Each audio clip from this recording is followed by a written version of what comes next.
വിശേഷങ്ങൾ? എല്ലാവർക്കും സുഖം തന്നെയെന്ന് വിശ്വസിക്കുന്നു. ഞങ്ങളിവിടെ സുഖമായിരിക്കുന്നു. അപ്പോൾ ഞാൻ വന്നിരിക്കുന്നത് വളരെ സിമ്പിൾ ആയിട്ട് റെസിപ്പി ആയിട്ടാണ്. അതായത് നമ്മുടെ കപ്പ വെച്ചിട്ടുള്ള ഒരു സ്റ്റൂ. അപ്പോൾ ഇതിനു മുൻപ് ഞാൻ കപ്പയുടെ 2-3 റെസിപ്പീസ് ഇട്ടിട്ടുണ്ട്, പക്ഷേ സ്റ്റൂ ഇട്ടിട്ടുണ്ടായിരുന്നില്ല. അപ്പോൾ ഈ റെസിപ്പി എന്തായാലും നിങ്ങൾ തയ്യാറാക്കി നോക്കണം കേട്ടോ. ഒരുപാട് പേർക്ക് അറിയുന്ന റെസിപ്പി ആയിരിക്കാം, എങ്കിൽ പോലും അറിയാത്തവർ തീർച്ചയായും തയ്യാറാക്കി നോക്കുക. അപ്പോൾ ഇതിന്റെ കോമ്പിനേഷൻ എന്ന് പറയുന്നത് പുട്ടിന്റെ കൂടെ സൂപ്പറാണ്. അതുപോലെ തന്നെ ഇടിയപ്പത്തിന്റെ കൂടെയും ചപ്പാത്തിയുടെ കൂടെയൊക്കെ കഴിക്കാൻ പറ്റുന്ന ഒരു സൂപ്പർ ആയിട്ടുള്ള ഒരു കറി. അപ്പോൾ കഴിഞ്ഞ ദിവസം ഞാൻ തയ്യാറാക്കിയിട്ടുണ്ടായിരുന്ന ചിക്കൻ മോമോസ്, അതുപോലെ തന്നെ ചിക്കൻ ബർഗർ ഒരുപാട് പേര് തയ്യാറാക്കിയിട്ട് ഇഷ്ടപ്പെട്ടു എന്ന് അറിഞ്ഞതിൽ സന്തോഷം. അപ്പൊ ഇനിയും കാണാത്തവര് കാണാൻ മറക്കരുത്.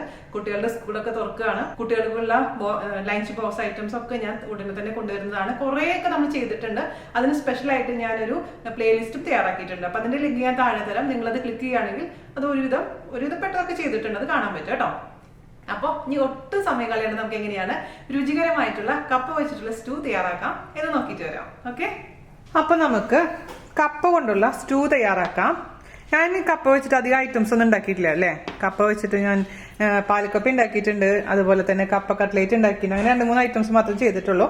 അപ്പോൾ ഈ റെസിപ്പി ചെയ്യാൻ വേണ്ടിയിട്ട് ഞാനിവിടെ എടുത്തിരിക്കുന്നത് ഒരു ചെറിയ കപ്പയാണ്. ഒരുപാടൊന്നും വേണ്ട. അപ്പൊ നിങ്ങളുടെ അടുത്ത് ഫ്രഷ് ആയിട്ടുള്ള കപ്പ ഇല്ലെങ്കിൽ ഫ്രോസൺ കപ്പ വെച്ചിട്ടും സെയിം റെസിപ്പി ചെയ്യാം.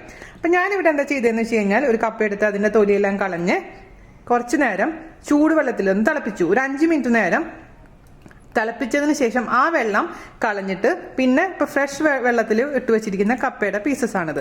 എന്തിനാ നമ്മൾ അങ്ങനെ ചെയ്യണേന്ന് വെച്ച് കഴിഞ്ഞാൽ പഴയ വീഡിയോയിൽ പറഞ്ഞിട്ടുണ്ട്, നമുക്ക് നമ്മുടെ ഈ കപ്പയിൽ ഒരു കട്ട് എന്ന് പറയും, ചെറിയൊരു വിഷാംശം ഉണ്ടാവും.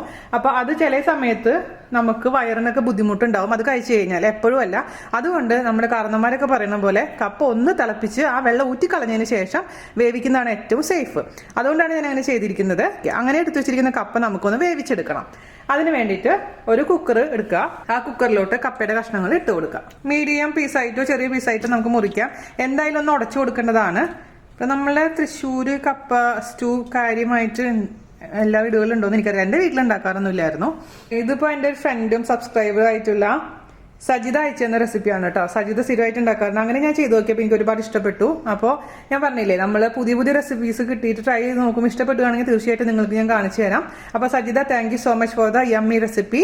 അപ്പോൾ നമുക്ക് ഇതിലോട്ട് ഇനി ഇട്ട് കൊടുക്കേണ്ടത് കുറച്ച് മഞ്ഞൾപ്പൊടിയാണ്. ഹോം മെയ്ഡ് മഞ്ഞൾപ്പൊടിയാണ് കേട്ടോ. വീട്ടിൽ എളുപ്പത്തിൽ എങ്ങനെയാണ് മഞ്ഞൾപ്പൊടി ഉണ്ടാക്കുക എന്നുള്ള വീഡിയോ ഞാൻ പോസ്റ്റ് ചെയ്തിട്ടുണ്ട്. കാണാത്തൊരു കാണാൻ മറക്കരുത് കേട്ടോ. ലിങ്ക് ഞാൻ താഴെ തരാം. അതിലോട്ട് നമുക്ക് 1/4 ടീസ്പൂൺ മഞ്ഞൾപ്പൊടി ഇട്ട് കൊടുക്കും. ഒരുപാട് മഞ്ഞൾപ്പൊടി ആദ്യം ഇടണ്ട. മഞ്ഞൾപ്പൊടി കൂടിക്കഴിഞ്ഞാലും ആ ഒരു കുത്തുമണം വരും, അത് ടേസ്റ്റിനെ ബാധിക്കും. ഇനി നമുക്ക് ചേർത്ത് കൊടുക്കേണ്ടത് ഒരു ചെറിയ സവാളയുടെ പകുതി കഷ്ണം ഇതിലോട്ട് ഇട്ട് കൊടുക്കുക. അത് നീളത്തിൽ അരിഞ്ഞിട്ട് കൊടുത്താൽ മതി. സവാളയ്ക്ക് പരമായിട്ട് നിങ്ങൾക്ക് ചെറിയുള്ളി ഒരു 4-5 ചെറിയുള്ളി ഇങ്ങനെ അരിഞ്ഞിട്ട് കൊടുത്താലും മതിയാവും കേട്ടോ. ഇനി ഞാൻ ഇതിലേക്ക് ചേർത്ത് കൊടുക്കാൻ പോകുന്നത് ഒരു 2 വലിയ പച്ചമുളക് നെടുകെ കീറിയതാണ്. പച്ചമുളകിന്റെ എരിവ് അനുസരിച്ച് അതിൽ ചേർക്കുന്ന മുളകിന്റെ എണ്ണം തീരുമാനിക്കാം. 2 മുളക് ഇട്ട് കൊടുത്തിട്ടുണ്ട്. അതുപോലെ തന്നെ 2-3 കറിവേപ്പില ഇട്ട് കൊടുക്കുക. പിന്നെ ഒരു ചെറിയ കഷ്ണം ഇഞ്ചി ചേർത്ത് കൊടുക്കുക.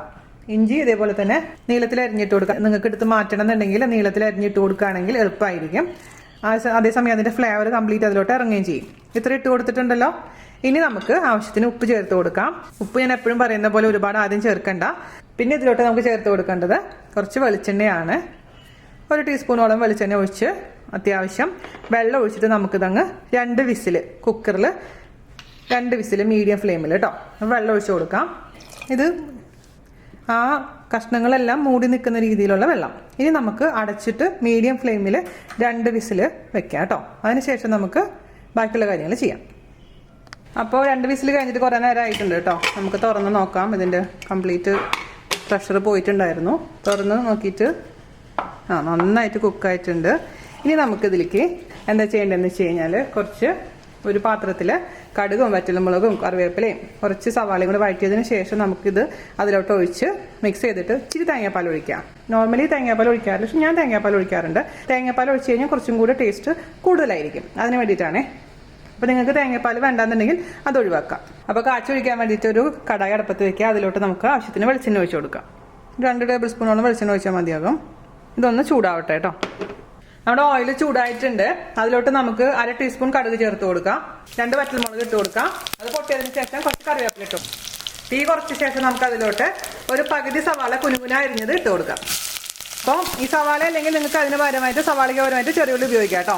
ഒരു 4-5 ചെറിയുള്ളി വളരെ നൈസാക്കി അരിഞ്ഞിട്ട് കൊടുത്താൽ മതി. ചെറിയ തീയിലിട്ടതിന് ശേഷം ഇത് നന്നായിട്ട് വാട്ടി കൊടുക്കുക ഈ സവാള. അതിനുശേഷം നമ്മൾ റെഡിയാക്കി വെച്ചിരിക്കുന്ന നമ്മുടെ കപ്പ ഇതിലേക്ക് ചേർത്ത് കൊടുക്കാം. വെള്ളം പോരാൻ തോന്നുകയാണെങ്കിൽ ചൂടുവെള്ളം ഒഴിച്ച് മിക്സ് ചെയ്യുക. ചൂടുവെള്ളം തന്നെ ഒഴിക്കണം, പച്ചവെള്ളം ഇനി ഒഴിക്കരുത് കേട്ടോ ഇതിലോട്ട്. നമ്മുടെ സവാള നന്നായിട്ട് വാടിയിട്ടുണ്ട്. ഇതിലോട്ട് കപ്പ ഇട്ട് കൊടുക്കാം. ഞാനിതിലേക്ക് ഇനി ഒരു 1/2 ഗ്ലാസ് ചൂടുവെള്ളം ഒഴിക്കാൻ പോകുന്നുണ്ട് കേട്ടോ. നമുക്ക് തീ മീഡിയത്തിലോട്ട് മാറ്റണം. ചൂടുവെള്ളം ഒഴിച്ചതിന് ശേഷം നമുക്ക് കുറച്ച് തേങ്ങാപ്പാൽ ഒഴിക്കാം. ഞാൻ പറഞ്ഞ പോലെ തേങ്ങാപ്പാൽ നിർബന്ധമൊന്നുമില്ല. നന്നായി തിളക്കട്ടെ. കാരണം ഇപ്പം നോക്കുമ്പോൾ നല്ല ലൂസായിട്ട് ഇരിപ്പുണ്ട്. കുറച്ച് കഴിയുമ്പോൾ നല്ല തിക്കായിട്ട് മാറും. പിന്നെ ഒരു ഇത് കയ്യിൽ വെച്ചിട്ടോ ഒന്ന് വെച്ചിട്ടെങ്കിൽ നന്നായിട്ട് ഒന്ന് പ്രസ് ചെയ്ത് കൊടുത്തോളൂ. അപ്പം ഒന്ന് ഉടഞ്ഞ് കിട്ടിക്കോട്ടെ. ഒരുപാട് വലിയ കഷ്ണങ്ങൾ വേണ്ട. എല്ലാം മിക്സായിട്ട് നല്ല കപ്പയാണ് കേട്ടോ. ഞാനിവിടെ ഗ്രീൻ പാർക്കിൽ നിന്ന് വാങ്ങിച്ചതാ. വല്ലപ്പോഴും നല്ല കപ്പ കിട്ടാറുള്ളൂ. അല്ലെങ്കിൽ കപ്പ വാങ്ങിച്ചു കഴിഞ്ഞാൽ കംപ്ലീറ്റ് ഉള്ളിൽ ഇങ്ങനെ അതായത് വേരിന്റെ ഭാഗവും ചിലപ്പോൾ എന്താ പറയുക നീലം പായ എന്നൊക്കെ പറയില്ല, നമ്മൾ ബ്ലാക്ക് കളർ ഉണ്ടാവും, നീല കളർ ഉണ്ടാവും. അതുകൊണ്ട് വാങ്ങിക്കാറില്ല. അപ്പോൾ ഇത് ഇങ്ങനെ കിട്ടിയപ്പോൾ ഞാൻ വിചാരിച്ചു റെസിപ്പി എന്തായാലും നിങ്ങൾക്കൊന്ന് കാണിച്ചു തരാമെന്ന്. നന്നായിട്ടൊന്ന് തിളക്കട്ടെ കേട്ടോ. അപ്പോൾ നമ്മുടെ കപ്പ ഇങ്ങനെ തിളച്ചുകൊണ്ടിരിക്കുകയാണ്. അപ്പോൾ ഞാൻ പറഞ്ഞില്ലേ ഇത് ലൂസായിട്ടുണ്ട്. ഇതിലോട്ട് നമുക്ക് ഞാൻ തീ ഓഫ് ചെയ്യാണ് കേട്ടോ. നല്ല കട്ടിപ്പാല് കുറച്ച് ഒഴിച്ചു കൊടുക്കുകയാണ്. ഇത് ഓപ്ഷനിലാണ്. തീ ഓഫ് ചെയ്തതിന് ശേഷം മാത്രം ഒഴിച്ചാൽ മതി. ഇനി നമുക്ക് അടപ്പ് മാറ്റി വെക്കണം, അല്ലെങ്കിൽ ഇരുന്ന് പിരിഞ്ഞു പോകും. ഈ തേങ്ങാപ്പാൽ ഒഴിച്ച് കഴിഞ്ഞാൽ പ്രത്യേക ടേസ്റ്റ് ആണ്. പക്ഷെ തേങ്ങാപ്പാൽ ഇല്ലെങ്കിലും രുചി തന്നെയാണ്. ഇത് കുറച്ച് കഴിയുമ്പോഴേക്കും നിങ്ങൾ നോക്കിക്കോ, ഇച്ചിരി തിക്കായിട്ട് മാറും. അങ്ങനെ അപ്പൊ ഇത്രയും ലൂസ് ആയിരിക്കുന്ന സമയത്ത് തന്നെ മാറ്റണം, അല്ലെങ്കിൽ കട്ട പിടിച്ച പോലെയാവും. അപ്പൊ സ്റ്റൂന്ന് നമുക്ക് വിളിക്കാൻ പറ്റില്ല. ഇനി നമുക്ക് എന്താ ചെയ്യണം, അടുപ്പിൽ നിന്ന് മാറ്റാം. അടുപ്പിൽ നിന്ന് മാറ്റിയതിന് ശേഷം നമുക്ക് ഇതിലോട്ട് കുറച്ച് പച്ച വെളിച്ചെണ്ണയും കുറച്ചും കൂടി കറിവേപ്പിലയും കൂടി ഇട്ടിട്ട് അങ്ങ് അടച്ചു വെക്കാം. അപ്പൊ നിങ്ങൾ വിചാരിക്കും വീണ ചേച്ചി ചേച്ചി ഉപയോഗിക്കുന്ന ചേച്ചി ഇടാറുള്ള ഒരു സീക്രട്ട് ടിപ്പ് ഉപയോഗിച്ചിട്ടില്ലല്ലോ ഒന്ന്. വേണ്ട, ഇതിലെന്താണെന്നറിയാമോ, ഈ കപ്പയ്ക്ക് ഒരു ചെറിയൊരു മധുരമുണ്ട്. അതുപോലെ നമ്മൾ തേങ്ങാപ്പാൽ ഒഴിച്ചിട്ടുണ്ട്, അതിനും ചെറിയൊരു മധുരമുണ്ട്. അപ്പൊ ഇനി പഞ്ചസാര ആയി കഴിഞ്ഞാൽ കപ്പയുടെ ടേസ്റ്റ് മാറിപ്പോ. അതുകൊണ്ടാണ് ഞാൻ വേണമെന്ന് വെച്ചിട്ട് തന്നെയാണ് ഷുഗർ ആഡ് ചെയ്യാതിരുന്നത്. മറന്നുപോയതല്ല കേട്ടോ. കുറച്ച് വെളിച്ചെണ്ണ ഒഴിക്കുക മതി, കുറച്ച് കറിവേപ്പില അങ്ങ് മിക്സ് ചെയ്യുക. അതിനുശേഷം അടച്ചു വയ്ക്കാം. കുറച്ച് കഴിഞ്ഞതിന് ശേഷം തുറക്കുക കേട്ടോ. അപ്പം നമ്മുടെ കറി കുറച്ച് നേരം കഴിഞ്ഞപ്പോൾ തുറന്ന് നോക്കിയപ്പോൾ കണ്ടില്ല, ഇപ്പം തന്നെ അത് ഈ ഒരു തിക്നെസ് ഉണ്ട്. ഒരു ഇച്ചിരി കൂടെ നേരം കഴിഞ്ഞാൽ ചൂടാറി കഴിഞ്ഞ് ഇതിനേക്കാളും തിക്കാവും. ഈ ഒരു തിക്നെസ് ആണ് ഞാൻ ഇഷ്ടപ്പെടുന്നത്. ഞാൻ ഇതിന്റെ ടേസ്റ്റ് നോക്കട്ടെ കേട്ടോ. എന്തെങ്കിലും കുറവുണ്ടെങ്കിൽ, അതായത് ഉപ്പ് കുറവുണ്ടെങ്കിൽ ആഡ് ചെയ്ത് കൊടുക്കുക. ഇനിയും നിങ്ങൾക്ക് ഇതിലേക്ക് പച്ചമുളക് കുറവ് പോലെ തോന്നുകയാണെങ്കിൽ ഒരു 2 പച്ചമുളക് മുറിച്ചിട്ട് കൊടുത്താലും മതി.